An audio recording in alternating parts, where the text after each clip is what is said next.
Hello everyone, मेरा नाम है उत्कर्ष मिश्रा और आज हम लोग करने वाले हैं very important question and answers. Chapter रहेगा हमारा सिविक्स का कॉन्स्टिट्यूशनल डिजाइन। इस चैप्टर के जितने भी इंपॉर्टेंट क्वेश्चन एंड आंसर्स है वो सभी हमने इस वीडियो के अंदर कवर किए हैं। तो ये वीडियो आप लोगों के लिए बहुत ही ज्यादा इंपॉर्टेंट हो जाती है और इस चैप्टर से एग्जाम में बहुत क्वेश्चन आंसर्स पूछे जाएंगे।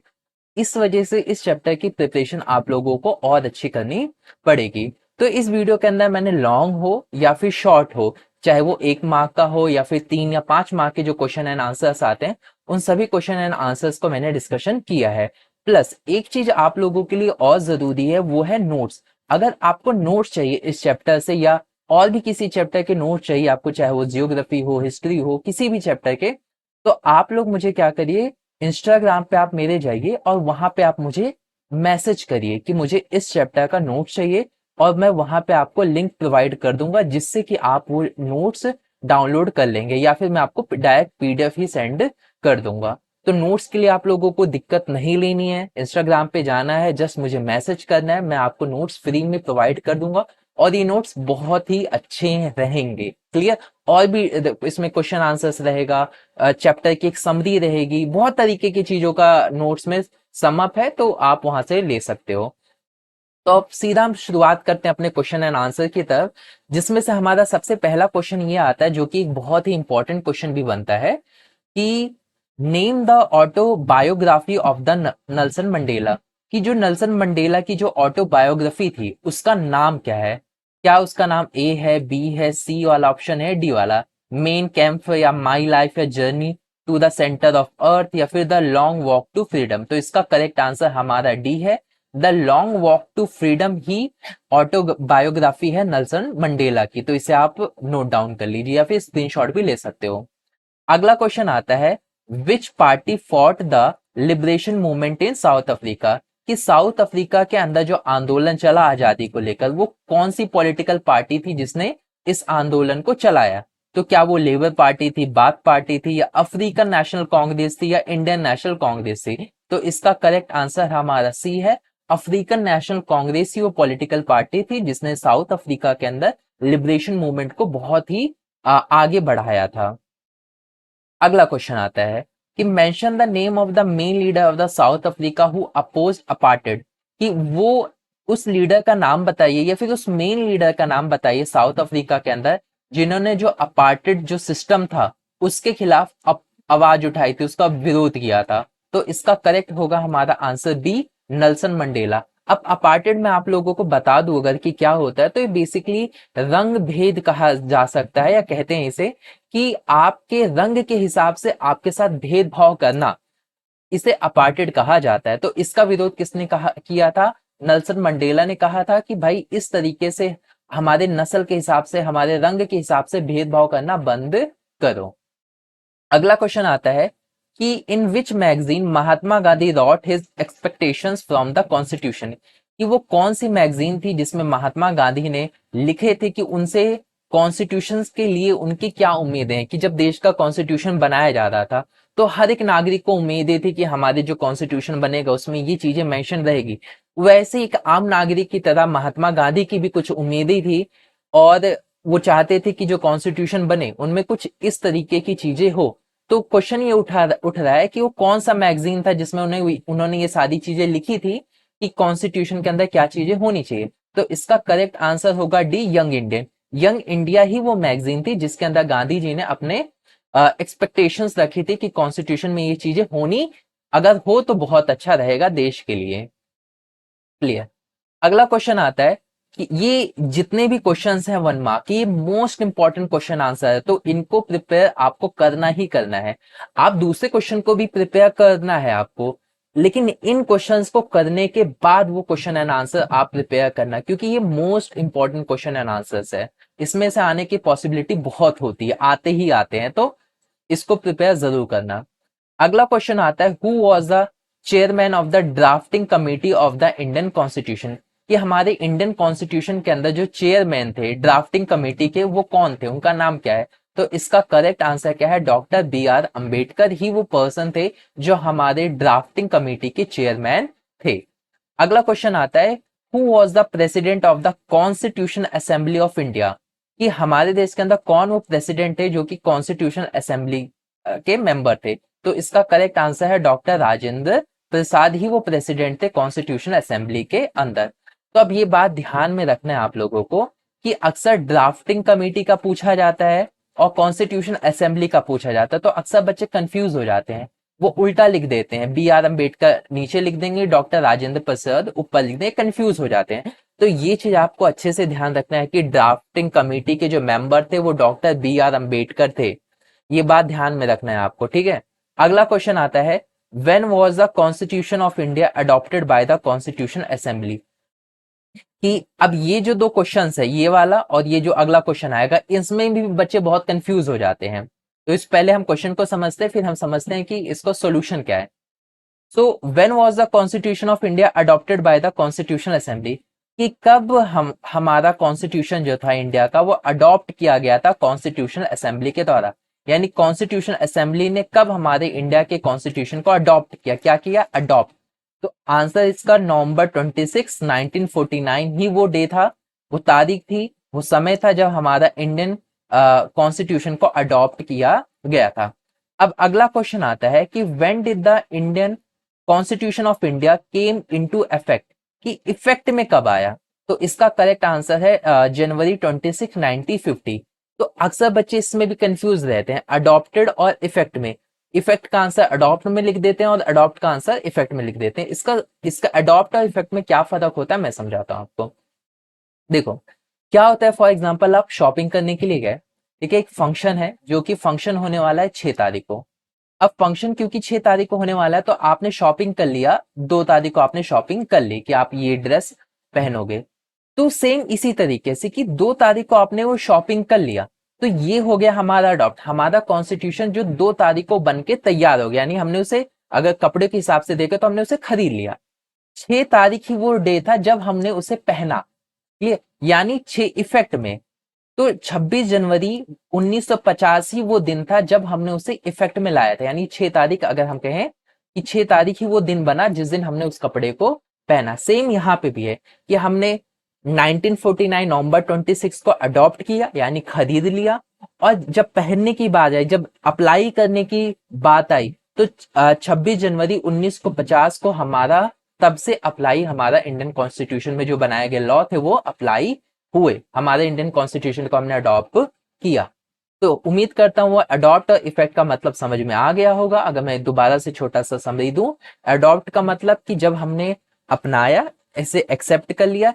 इफेक्ट का मतलब जब हमने उसे लागू करना शुरू कर दिया, अप्लाई करना शुरू कर दिया। क्लियर, जैसे 2 तारीख को मैंने कपड़े खरीद लिए, बट पहना नहीं, बस रखा हुआ है। 6 तारीख के बाद से फिर मैंने उसे पहनना शुरू किया। क्लियर, तो उम्मीद करते हैं चीजें समझ में आ गई होगी। अगला क्वेश्चन आता है, how many members were in the constitutional assembly in India, कि हमारे कॉन्स्टिट्यूशनल असेंबली के अंदर कितने मेंबर्स थे। तो इसका करेक्ट आंसर है 299। ये स्टार्टिंग का जिक्र है, ठीक है, जब कॉन्स्टिट्यूशनल असेंबली फॉर्म हुई थी तब का ये बात है। अभी के कॉन्स्टिट्यूशनल असेंबली की बात नहीं हो रही है, ये तब के कॉन्स्टिट्यूशनल असेंबली की बात हो रही है जब बनाई गई थी, जब फॉर्म हुई थी, तब कॉन्स्टिट्यूशनल असेंबली के अंदर 299 मेंबर्स थे। अब ये बात ध्यान लेना, यहाँ पे लोकसभा और राज्यसभा का नहीं पूछा जा रहा है, केवल कॉन्स्टिट्यूशनल असेंबली का पूछा जा रहा है। इसमें भी बच्चे अक्सर कुछ और ही लिख देते हैं, लोकसभा और राज्यसभा के मेंबर्स को टिक करके आ जाते हैं, 299 को नहीं टिक करते। अगला क्वेश्चन आता है, from which colonial law the constitution makers adopted many provision in the constitution of India. तो हमारे देश के अंदर जब देश को आजादी नहीं मिले था तो हम ब्रिटिशर्स के द्वारा, जो जिन लोगों ने हमें गुलाम बनाया था, हम उनके द्वारा बनाए गए रूल्स एंड रेगुलेशन पे चलते हैं। तो क्वेश्चन ये कह रहा है कि हमारे कॉन्स्टिट्यूशन जो मेकर्स थे उन्होंने बहुत सारे ऐसे प्रोविजंस थे जो कि पहले से चलते हुए आ रहे थे, जो जब हम गुलाम बनाए गए थे तब वो चलते हुए आ रहे थे, उन लोगों ने बनाए थे, और उसको फिर बाद में हमने अडॉप्ट किया, क्योंकि जो उनके द्वारा बनाए गए नियम कानून था इसका, वो सारे के सारे गलत नहीं थे। उनमें से बहुत सारे नियम कानून ऐसे भी थे जो हमारे देश के लिए सूटेबल थे और वो ठीक भी थे। तो ये क्वेश्चन कह रहा है कि वो कौन से एक्ट के थ्रू या कौन से एक्ट के थ्रू हमने उन चीजों को अडॉप्ट किया। तो इसका करेक्ट आंसर है the government of India act 1935 के तहत ही, जो उसमें जो प्रोविजंस मेंशन थे वो सारी चीजें हमने अपने कॉन्स्टिट्यूशन में ऐड कर लिया इस the government of India act 1935 के तहत। अब हम करने वाले हैं लॉन्ग क्वेश्चन एंड आंसर्स। तो मूव करते हैं सबसे पहले क्वेश्चन की तरफ। क्वेश्चन फर्स्ट ये कहता है कि what do you understand by apartheid, briefly explain. तो अपार्टेड से हम क्या समझते हैं और इसको आपको एक्सप्लेन करना है ब्रीफली। तो सबसे पहले अगर मैं अपार्टेड आपको समझाऊं तो अपार्टेड का मतलब होता है कि आपके साथ रेशियल डिस्क्रिमिनेशन होना, यानी रंग के हिसाब से भेदभाव होना। आपके जो फेस का कलर है, बॉडी का कलर है, उसके हिसाब से आपका भेदभाव करना, ये अपार्टेड कहलाया जाता है। तो पहला पॉइंट क्या बता रहा है हमारा कि apartheid was the name of a system that is official policy of racial discrimination and ill treatment of blacks followed by the South African government from 1948 to 1989। Apartheid की अगर हम बात करें तो ये उस सिस्टम को इंडिकेट कर रहा है या उस सिस्टम को कहा जा रहा है जो कि एक ऑफिशियल पॉलिसी थी रेशियल डिस्क्रिमिनेशन की, जहां पर ब्लैक्स के साथ इल ट्रीटमेंट किया जाता था, यानी उनके साथ गलत भेदभाव होता था। ये साउथ अफ्रीकन गवर्नमेंट करती थी कब से, 1948 से लेकर 1989 तक। तो इस रिजाइम को, इस समय को अपार्टेड सिस्टम कह लो या अपार्टेड के नाम से जाना जाता है। तो the system of apartheid divided the people and labelled them on the basis on their skin colour. तो ये जो अपार्टेड सिस्टम होता था, इसके अंदर वो लोगों को बांट देते थे, जैसे काला और गोरे को अलग रूप में बांट देते थे। अब काला जैसे फॉर एग्जांपल जो व्हाइट है, ब्लैक है, इनको डिवाइड कर देंगे कि व्हाइट लोग अलग रहेंगे, ब्लैक लोग अलग रहेंगे। अब इनके साथ जैसा व्यवहार किया जाएगा, जैसा बर्ताव किया जाएगा, उसमें भी डिफरेंसेस आपको देखने को मिलेगा। व्हाइट लोगों के साथ कुछ अलग तरीके से बातचीत की जाएगी, वहीं पे ब्लैक लोगों के साथ कुछ अलग तरीके से व्यवहार किया जाएगा। तो ये डिफरेंस हमें देखने को मिलता है। सेकेंड पॉइंट बताता है the white rulers treated all non whites, native blacks जैसे कि coloured and people migrated from India sector as inferiors, the non whites did not have voting rights. तो ये दूसरा पॉइंट ये समझाने की कोशिश कर रहा है कि जो व्हाइट रूलर्स थे, जो गोरे लोग थे, ये लोग नॉन व्हाइट्स जैसे कि नॉन व्हाइट्स कौन से, जैसे कि नेटिव ब्लैक्स, कलर्ड पीपल जैसे कि हम लोग कलर्ड में आते हैं, ना हम ज्यादा गोरे हैं ना हम ज्यादा काले, तो हमें कलर्ड के नाम से जाना जाता है। तो या ये जो ब्लैक लोग हैं या फिर जो कलर्ड लोग हैं, या इंडिया से जो लोग माइग्रेट करके साउथ अफ्रीका में रह रहे हैं, क्योंकि बहुत सारे लोग इंडिया से माइग्रेट होके साउथ अफ्रीका में रहने लगे थे जब हम गुलाम बने थे, जब हम हमारा देश गुलाम था। तो उस समय क्या हुआ कि वो लोग वहीं पे रहने लगे। अब उन लोगों के साथ गलत व्यवहार होता था। कैसे? उनके साथ डिस्क्रिमिनेशन किया जाता था। कौन कौन लोग थे? ब्लैक पीपल के साथ किया जाता था, प्लस हम जैसे जो कलर्ड लोग हैं उनके साथ वहां पे भेदभाव हुआ था, होता था। ये करता कौन था? वहां के व्हाइट रूलर्स, यानी जो अंग्रेज थे वो लोग किया करते थे। वाइट जो वहां पे थे वो हमको यहाँ पे क्या समझते थे? इंफीरियर समझते थे कि ये मतलब हमसे डरते थे, वो हमको एक अलग नजर से देखते थे। इवन क्या होता था कि जो नॉन व्हाइट्स थे उनको वोटिंग का भी राइट्स नहीं था। चाहे आप ब्लैक हो या फिर आप कलर्ड हो, आप लोगों को वोटिंग का राइट नहीं दिया जाता था। तो इस तरीके से क्या देखने को मिल रहा है? डिस्क्रिमिनेशन। आपको वही कलर अगर व्हाइट होता तो आपको वोटिंग का राइट मिल जाता, जस्ट बिकॉज ऑफ कलर आपका ब्लैक है, इस वजह से आपको वोटिंग का राइट नहीं दिया जा रहा। तो ये डिस्क्रिमिनेशन का पॉइंट बताता है। अगला पॉइंट हमारा ये बताता है कि the apartheid system was oppressive for the blacks, they were forbidden for living in white areas, trains, buses, taxis, hotels, hospitals, school and colleges, libraries, swimming pools, public toilets were all separate from the whites and the black. They couldn't even visit the churches where the white worshipped. They couldn't form association of protest against the system. क्या बताया जा रहा है? ये point ये समझाने की कोशिश कर रहा है कि किस तरीके से हर एक चीज डिवाइड थी। व्हाइट लोगों के लिए अलग हॉस्पिटल्स, अलग स्कूल्स, अलग कॉलेजेस, अलग लाइब्रेरीज, ब्लैक लोगों के लिए अलग स्कूल्स, अलग हॉस्पिटल। और ये बात ध्यान रखो कि व्हाइट वालों को एक अलग ही तरीके से ट्रीट किया जाता, बहुत अच्छे तरीके से ट्रीट किया जाता था। अगर आप कंपैरिजन देखोगे व्हाइट लोगों के स्कूल्स के देखोगे तो ज्यादा अच्छे पाओगे। ब्लैक लोग जिस स्कूल में पढ़ते थे उनका स्कूल बहुत ही ज्यादा भद्दा होता था, हॉस्पिटल्स उनके खराब होते थे। इवन ये तो ये वो लोग वहां पे चर्च में जब जाते थे तो चर्च में भी भेदभाव होता था कि जहां व्हाइट लोग पूजा पाठ करने जाते थे, चर्च जहां जाया करते थे, तो वहां ब्लैक लोग अलाउड नहीं थे। ब्लैक लोग वहां उस चर्च में जाके पूजा पाठ नहीं कर सकते थे। ये तो ये ठीक, ये मतलब इतना बुरा हाल हो रखा था। लेकिन ये इतने पे वो रुके नहीं, इसके साथ साथ ये भेदभाव था कि जो वहां पे जो ब्लैक लोग थे वो लोग इसके खिलाफ प्रोटेस्ट भी नहीं कर सकते थे कि हमारे साथ गलत हो रहा है। वो मतलब जैसे हम इंडिया में क्या होता है कि कुछ भी गलत होता है तो लोग प्रोटेस्ट करने लग जाते हैं, कैंडल मार्च निकालने लग जाते हैं, लेकिन यहाँ पे ब्लैक लोग ऐसा कुछ भी नहीं कर सकते थे। तो ये रहा हमारा कुछ अपार्टेड, इसको हमने अच्छे से समझ लिया कि किस तरीके से साउथ अफ्रीका में अपार्टेड होता था, भेदभाव किस तरीके से वहां पे किया जाता था। मूव करते हैं हम अपने अगले क्वेश्चन की तरफ। क्वेश्चन ये कह रहा है कि explain, briefly explain the liberation movement of South Africa, यानी साउथ अफ्रीका के अंदर जो लिबरेशन मूवमेंट चलाया गया था साउथ अफ्रीका को आजादी दिलाने के लिए, काले वो ब्लैक सॉरी सॉरी व्हाइट लोगों से आजादी दिलाने के लिए जो चीजें चलाई गई थी मूवमेंट, उसके बारे में आपको बताना है। तो पहला पॉइंट ये बताता है कि the blacks coloured and Indians, यानी इंडियंस का भी बहुत बड़ा रोल है साउथ अफ्रीका को आजादी दिलाने में। fought against the apartheid system since 1950. They launched protest marches and movements. तो उन लोगों ने क्या किया, जो ब्लैक लोग थे, जो इंडियंस लोग थे, उन लोगों ने साउथ अफ्रीका के अंदर प्रोटेस्ट किया अपार्टेड सिस्टम के खिलाफ कि जिस हिसाब से आप हमारे साथ रंग के साथ भेदभाव कर रहे हो, रेशियल डिस्क्रिमिनेशन कर रहे हो, ये बिल्कुल बंद होना चाहिए, ऐसा नहीं होना चाहिए। उन्होंने प्रोटेस्ट किया, मूवमेंट्स किए, इस तरीके की चीज किया, और फाइनली आगे चल के साउथ अफ्रीका को आजादी भी मिली। दूसरा पॉइंट क्या कहता है कि द अफ्रीकन नेशनल कांग्रेस, जैसे हमारे देश के अंदर पॉलिटिकल पार्टीज होती हैं, बीजेपी, कांग्रेस, ऐसी वहां पे पॉलिटिकल ऑर्गेनाइजेशन है, पार्टी है जिसका नाम है the African National Congress, was the umbrella organisation that led the struggle against the policies of segregation. यानी एएनसी जो पॉलिटिकल पार्टी है, वो ऑर्गेनाइजेशन है, इसने एक अम्ब्रेला की तरफ काम किया कि सबको अपने साथ लेकर चला कि जो लोग जैसे ब्लैक लोग हैं, इंडियंस लोग हैं, जो कोई भी व्हाइट के खिलाफ या सिस्टम, गवर्नमेंट के सिस्टम के खिलाफ आवाज उठा रहा है, तो उसको अफ्रीकन नेशनल कांग्रेस साथ लेकर चलता था और स्ट्रगल में पार्टिसिपेट करने के लिए करता था। जैसे इंडिया के अंदर क्या हुआ था, देश को आजादी दिलाने में बहुत सारे ऑर्गेनाइजेशंस ने मदद किया था, बहुत सारे लोगों ने, अलग धर्म अलग जाति के लोगों ने मदद किया था।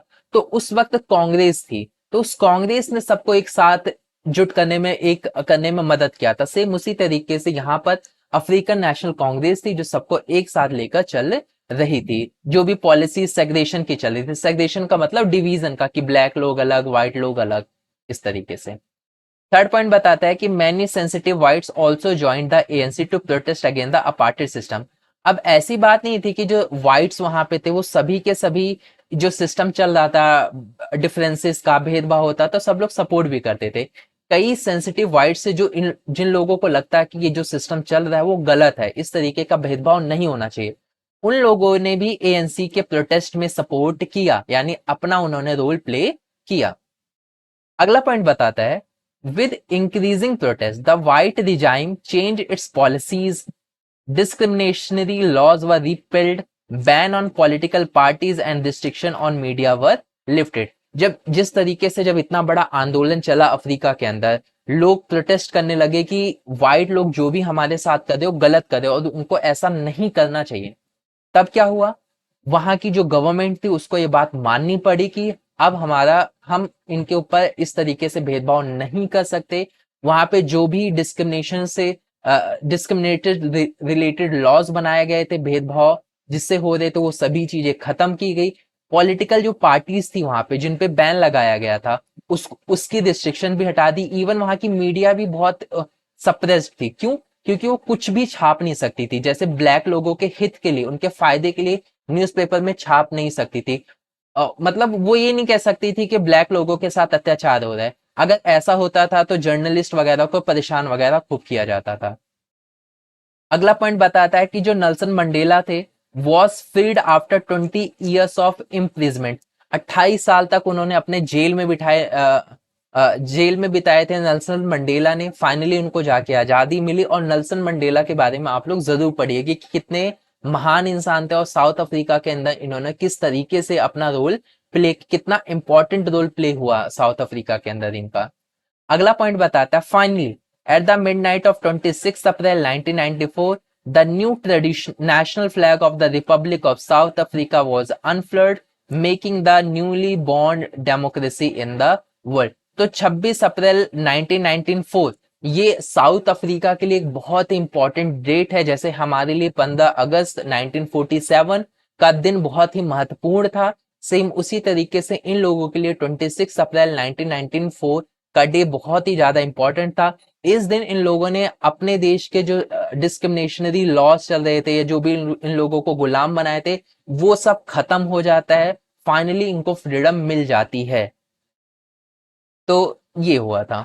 अब अगला क्वेश्चन आता है, what do you need, why do we need constitution, आखिरकार हमें कॉन्स्टिट्यूशन की जरूरत क्यों होती है। वैसे कॉन्स्टिट्यूशन की जरूरत बहुत रीजंस की वजह से होती है, लेकिन कुछ रीजंस यहाँ पे हम पढ़ेंगे जो जिसकी वजह से हमें कॉन्स्टिट्यूशन की जरूरत पड़ती है। पहला रीजन तो ये है कि it generates a degree of trust and coordination, कि ये क्या करता है, ट्रस्ट और कोऑर्डिनेशन एक कम्युनिटी के अंदर, एक सोसाइटी के अंदर, एक देश के अंदर मेंटेन करके रखता है। इवन क्या होता है, कॉन्स्टिट्यूशन से एक ट्रस्ट हो जाता है कि आपके पास मतलब कुछ है। फॉर एग्जाम्पल, एक एग्जाम्पल से अगर मैं इसे समझाऊं, कि अगर मैं ये कहता हूं कि ये प्रॉपर्टी तुम्हारी हो जाती है, कोई प्रॉपर्टी अगर मैं उसको कह देता हूं कि ये प्रॉपर्टी अब तुम्हारी हो जाती है, लेकिन आप ये सोचोगे कि प्रॉपर्टी कह देने से क्या मेरी थोड़ी ना हो जाएगी या आपकी थोड़ी ना हो जाएगी। अगर उस कागज, जो प्रॉपर्टी के कागज हैं, उस पे अगर आपका नाम लिखा रहे कि ये प्रॉपर्टी के मालिक ये बंदा है, तो आप मानोगे कि हाँ भाई अब सच में मेरी प्रॉपर्टी मेरे नाम पे हो गई, ये प्रॉपर्टी मेरी हो चुकी है। क्लियर। उसी तरीके से कॉन्स्टिट्यूशन भी हमें ये ट्रस्ट देता है कि ये जो कॉन्स्टिट्यूशन में जो भी चीज लिखी गई है, अगर उन चीजों को फॉलो नहीं किया जाता तो हमें ये ट्रस्ट है कि वो चीजें सुधारी जाएंगी, और हमें एक ये भी ट्रस्ट है कि कॉन्स्टिट्यूशन में जो चीजें लिखी गई वो ईमानदारी से फॉलो होंगी। तो ये यहाँ पे ये कहने का मतलब है। दूसरा पॉइंट ये बताता है कि it specify the how the government will be constituted, क्योंकि ये कॉन्स्टिट्यूशन ये भी बताता है कि जो गवर्नमेंट होगी वो कैसे चलेगी, गवर्नमेंट के फंक्शंस क्या होंगे, गवर्नमेंट क्या कर सकती है, क्या नहीं कर सकती, ये सारी जानकारी एक कॉन्स्टिट्यूशन के अंदर दिया गया है। अगला पॉइंट बताता है, it tells what are the rights of the citizen. As a citizen हम सभी के कुछ ना कुछ राइट्स होते हैं, और ये राइट्स हमारे लिए बहुत ज्यादा जरूरी है। इसकी जिम्मेदारी कॉन्स्टिट्यूशन ने ले रखी है। कॉन्स्टिट्यूशन हमें ये बताता है कि हमारे राइट्स क्या हैं, एक सिटीजन के, एक नागरिक के क्या राइट हैं, और उनको कैसे प्रोटेक्टेड हैं, आप कैसे उन राइट्स को अवेल कर सकते हो। अगर आपके राइट्स के साथ डिस्क्रिमिनेशन हो रहा है, आपको राइट्स नहीं मिल पा रहे, तो आप उसको किस तरीके से पा सकते हो, हर एक चीज कॉन्स्टिट्यूशन में मेंशन की गई है। It specify who will have power to take which decision. Constitution के अंदर ये भी बताया गया है कि कौन से फैसले कौन लेगा। जैसे कि अगर मान लेते हैं हमारे किसी के साथ रिलेशन खराब है, किसी कंट्री के साथ हमारे रिलेशन खराब है, तो ये कौन डिसाइड करेगा, क्या देश का सीएम डिसाइड करेगा या पीएम डिसाइड करेगा कि हमें अब आगे का रिलेशन कैसे मेंटेन करके रखना है, क्या हमें आगे बातचीत बढ़ानी है कि हमें बातचीत रोक के रखनी है। तो ये कॉन्स्टिट्यूशन में मेंशन्ड है कि किस समय कौन डिसीजन लेगा। तो आप कहोगे कि इस वक्त तो सर जाहिर सी बात है पीएम डिसीजन लेगा, क्योंकि वो पूरी देश की जिम्मेदारी पीएम के पास में होती है, वहीं सीएम की जिम्मेदारी लिमिटेड होती है, तो पीएम डिसीजन लेगा। तो सेम इसी तरीके से हर एक चीज बताया गया है कि कौन से फैसले कौन लेगा। अगला पॉइंट बताता है, it expresses the aspirations of the people about creating good society. ये कॉन्स्टिट्यूशन ये भी बताता है कि एक अच्छी सोसाइटी कैसे क्रिएट की जा सकती है, किन पॉलिसीज, किन लॉज या किस फिलॉसफी पे चलकर हम अपने जो देश है उसको बेटर बना सकते हैं, और लोगों की जो डिमांड्स है, उनकी जो एस्पिरेशंस है, उनको पूरा कर सकते हैं। ये भी कॉन्स्टिट्यूशन में बताया गया है।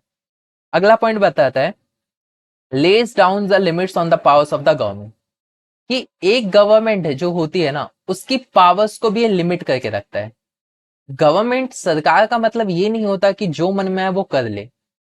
कॉन्स्टिट्यूशन के अंदर जहां ये बताया गया कि गवर्नमेंट क्या कर सकती है, वहां ये भी मेंशन किया गया कि गवर्नमेंट क्या नहीं कर सकती, उसकी पावर को लिमिट भी लगाया गया है कि भाई आपकी बाउंड्री बस केवल यहां से लेकर यहां तक का है, इससे ज्यादा आप अपनी पावर का यूज नहीं कर सकते।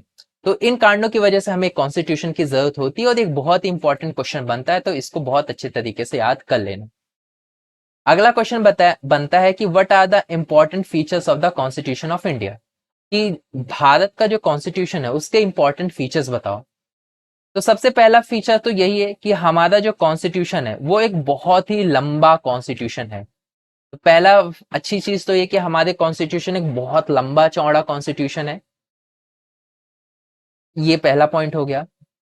दूसरा पॉइंट ये बताता है it has been drawn from different sources and from several constitution of the world, कि हमारा जो कॉन्स्टिट्यूशन है अलग अलग सोर्स से लिया गया है। अलग अलग देशों में जिन देशों में कॉन्स्टिट्यूशन था उसमें जो अच्छी चीजें थी उन सभी चीजों को हमने अपने कॉन्स्टिट्यूशन में ऐड किया है। मान लेते हैं ब्रिटेन में कोई चीज अच्छी हो रही है, अमेरिका में कोई चीज अच्छी हो रही है, उस चीज को उस पॉलिसी को हमने अपने देश में भी अडॉप्ट किया, क्योंकि जो चीजें अच्छी है उसको अडॉप्ट करने में बुराई क्या है। अगला पॉइंट बताता है कि our constitution is more flexible than rigid, required constitutional amendments can be incorporated. Even ये हम कह सकते हैं कि हमारा जो कॉन्स्टिट्यूशन है ना वो ना तो बहुत ही ज्यादा रिज्ड है, मतलब बहुत ही ज्यादा टफ नहीं है, और ना ही बहुत ज्यादा फ्लेक्सिबल है। यहाँ पे मैं flexible, our constitution is not more flexible not rigid, ऐसा मैं कहूंगा कि हमारा बहुत हार्ड भी नहीं है और बहुत फ्लेक्सिबल भी नहीं है। ये मैं कहना चाहूंगा। क्यों? क्योंकि हमारे कॉन्स्टिट्यूशन के अंदर ऐसा भी नहीं है कि कोई एक बार जो कानून बना दिया गया है वो चेंज ही नहीं हो सकता। क्लियर? और ऐसा भी नहीं है कि इस हिसाब से है कि हर बार चेंज करते जाए, कोई भी नई सरकार आए वो नई कानून बनाते जाए, और ऐसा भी ना हो कि कोई नई सरकार आए गलत कानून उसे चेंज करने लग जाए तो चेंज ही ना कर पाए। तो हमने एक बैलेंस बना के चला है कि जो चीजें अच्छी हैं वो अच्छी हैं, जो चीजें बुरी हैं अभी नहीं बुरी है, आने वाले समय में हो सकता है कि वो चीजें उस समय के लिए सूटेबल ना हो तो हम चेंज भी कर पाए। इस हिसाब से हमने अपना सिस्टम बना रखा है। ऐसा ना हो कि अगर जब नेक्स्ट टाइम चेंज करने का टाइम आए तो हम उसे चेंज करने में हमारे हाथ पसीने छूट रहे हैं, मतलब हम नहीं कर पा रहे, बहुत प्रॉब्लम हो रहा है। तो ऐसा नहीं है हमारा। अगला बताता है provision of fundamental rights and fundamental duties. हमारे कॉन्स्टिट्यूशन के अंदर एक फंडामेंटल राइट्स हैं जो हमारे अधिकार हैं, और फंडामेंटल ड्यूटी कि एक जो पर्सन उसके फंडामेंटल राइट क्या हो सकता है, उसके फंडामेंटल ड्यूटीज क्या है, कि एक हम लोगों की क्या ड्यूटीज है। देश के अंदर रहते हैं तो हमारी भी तो कुछ ड्यूटी होनी चाहिए, जैसे देश को प्रोटेक्ट करना, देश को क्लीन रखना, अपने झंडे का रिस्पेक्ट करना। ऐसी बहुत सारी हमारी ड्यूटीज होती हैं। एक दो ड्यूटी आप भी मुझे कमेंट करके बताओ कि क्या है हमारे देश की ड्यूटीज है, फंडामेंटल ड्यूटीज। देश के नागरिक होने के नाते हमारा क्या कर्तव्य है। अगला आता है provision of universal adult franchises, यानी सभी को वोटिंग का राइट, चाहे वो मेल हो, फीमेल हो, रिच हो, पुअर हो, मिडिल क्लास हो, कोई भी हो, सभी को वोटिंग का राइट दिया गया है। क्लियर? अगला पॉइंट आता है पार्लियामेंट्री फॉर्म ऑफ गवर्नमेंट है अपने देश के अंदर, फेडरल स्ट्रक्चर है, इंडिपेंडेंट जुडिशरी है। फेडरल स्ट्रक्चर का मतलब पावर्स का सही तरीके से डिवीजन, जैसे स्टेट को पावर डिवाइड है, सेंट्रल को पावर डिवाइड है, लोकल गवर्नमेंट को पावर अच्छे से डिवाइड है। इंडिपेंडेंट जुडिशरी है, हमारी जो देश के अंदर जो सुप्रीम कोर्ट है, हाई कोर्ट है, ये इंडिपेंडेंट है, इनके ऊपर कोई बर्डन नहीं है, ये फैसले अपने मन से बिना किसी दबाव के ले सकते हैं। तो ये हमारे कुछ इंपॉर्टेंट फीचर्स थे कॉन्स्टिट्यूशन के। अगला आता है what are the circumstances at the time of making the Indian constitution, कि जब हमारा देश का कॉन्स्टिट्यूशन बन रहा था तो उस वक्त क्या सर्कमस्टांसेस थे। तो पहला तो यही था कि India was still the colony of the Britain, कि जब हमारा देश का कॉन्स्टिट्यूशन बनाया जा रहा था, बना प्रिपरेशन चल रही थी, हम तैयारी कर रहे थे, उसको बना रहे थे, तब भी हमारा देश ब्रिटेन की कॉलोनी बना था, ब्रिटेन के हम गुलाम थे। दूसरा पॉइंट बताता है partition on the country on the religious basis, कि हमारे देश का जो बंटवारा वो रिलीजियस बेस पे हुआ, हिंदू और मुस्लिम के नाम पर। थर्ड पॉइंट बताता है लार्ज स्केल पे वायलेंस भी हुआ, 10 लाख लोग मारे भी गए इस रिलीजियस बंटवारे के अंदर। रिफ्यूजी की प्रॉब्लम थी। रिफ्यूजी की प्रॉब्लम कैसे, कि कई लोग छोड़ छाड़ के देश में वापस आ रहे थे, जैसे हमारा देश बट गया था ना, तो इंडिया और पाकिस्तान, तो पाकिस्तान में बहुत सारे हिंदू थे वो भारत में आ रहे थे। इंडिया के अंदर जो अभी का इंडिया है उसके अंदर बहुत सारे मुस्लिम थे जो पाकिस्तान जाना चाहते, तो वो उधर जा रहे थे, तो ये वो उनके लिए रिफ्यूजी, जो उधर से आ रहा है हमारे लिए रिफ्यूजी, जो इधर से जा रहा है वो उनके लिए रिफ्यूजी। इस तरह मर्ज ऑफ द प्रिंसली स्टेट, हमारे देश जो इंडिया था वो प्रिंसली स्टेट्स में डिवाइड था, उसको जोड़ना था। इकोनॉमिकली पुअर कंट्री था। तो ये सारे हमारे लिए एक तरीके से चैलेंज ही थे, कि इतने चैलेंजेस, इतने सर्कमस्टांसेस के बावजूद हमने अपना कॉन्स्टिट्यूशन बनाया और सक्सेसफुल भी हुआ। कई लोगों का तो ये भी कहना था कि भारत जैसे इतना बड़े देश में कॉन्स्टिट्यूशन बना पाना मुश्किल है, अगर बन भी गया तो लागू कर पाना मुश्किल है, क्योंकि हमारा देश का कॉन्स्टिट्यूशन अच्छा था, मेहनत हमने बहुत लगाई, इस वजह से हमारा देश का जो कॉन्स्टिट्यूशन है वो सफल हुआ, क्योंकि हमने सभी के हक की बात कही। अगला क्वेश्चन जो कि आप लोगों को होमवर्क में करना है, what do you think the preamble contains the philosophy of the constitution, यानी प्रेम्बल के बारे में आपको जानना है। अब प्रेम्बल क्या होता है, आप लोगों की बुक में अगर आपने पढ़ा होगा तो एक इमेज बहुत बड़ी सी बनी होगी, उस इमेज के अंदर अलग जैसे फ्रीडम वर्ड लिखा होगा, सोविजिनिटी वर्ड लिखा होगा, इक्वेलिटी वर्ड लिखा होगा, इस तरीके के कुछ वर्ड्स होंगे, उनको आप लोगों की मीनिंग पता होनी बहुत ज्यादा जरूरी है।